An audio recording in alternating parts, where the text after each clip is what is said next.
So the high definition trailer for the Multiverse tournament came out. It's still in manga form, but I've been looking over it, and I get the feeling that this next arc of Dragon Ball Super could be a complete flip. Not a flop, but a flip of what we're expecting. Because let's be honest, we are expecting a tournament. No interruptions, 120 fighters, one universe walks away in peace, and the rest just die. In the trailer, there is a specific set of characters that were left out. They weren't shown. You see in this picture every god and Kaioshin. There's even 2 Zenos up the back. Everyone who is important in the god hierarchy is in this picture, so I was wondering, where's Whis? The only guy we see is their father, the Grand Priest, and from what we see of him in the trailer, he does look suspicious. In the show, he looks peaceful enough, but we don't know what he does. So it's a fair question, what is his real intention? Because like I just said, we don't know anything about him. He is the father of Whis, and honestly, the only thing known about Whis in the last 3 years is that he's the son of the Grand Priest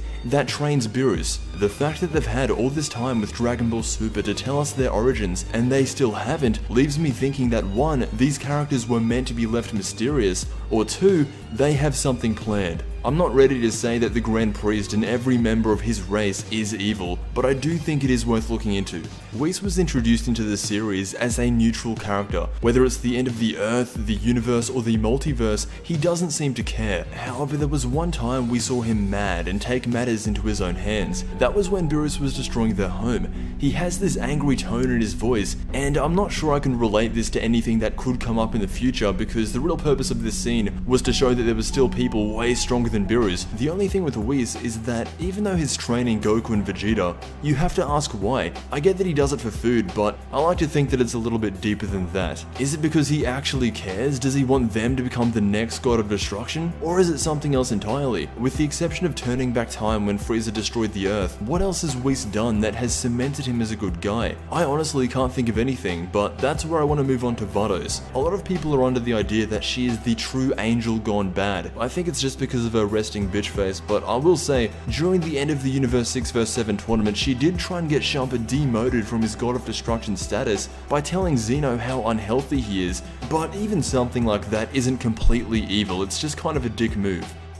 So far, there are no signs of Whis and or Vados being evil, but it is important to mention that if they are angels gone bad, they wouldn't outright tell us. The most we would get are subtle hints. I'll put it this way, if Whis and Vados do take a turn for the worse during this multiverse tournament, it will not be on their own will. The Dai Shinkan is the father of all angels, and if anything, it will be based around him. To be fair to him though, he has only been recently introduced, and since his introduction, he's been nothing but nice to Goku and everyone else. But because of the way he was shown in the trailer, and only him, you have to remember that this trailer is only around 15 seconds long, and a good portion of it is focused on him. I can't help but think that he is being fake nice. You see this a lot in the real world. You come across in a way that panders to whoever you're trying to gain from. This is what a lot of people see the Grand Priest doing. He is using Zeno and this multiverse tournament for something else, something that will more than likely benefit him. Right now, the Dai Shinkan is the 5th strongest guy in the known universe, and we all know who number 1 is. Right now, it's only a what if, but a lot of people are looking into this, and rightfully so. There's not many people left in Dragon Ball that would be an immediate threat to Goku and everyone else.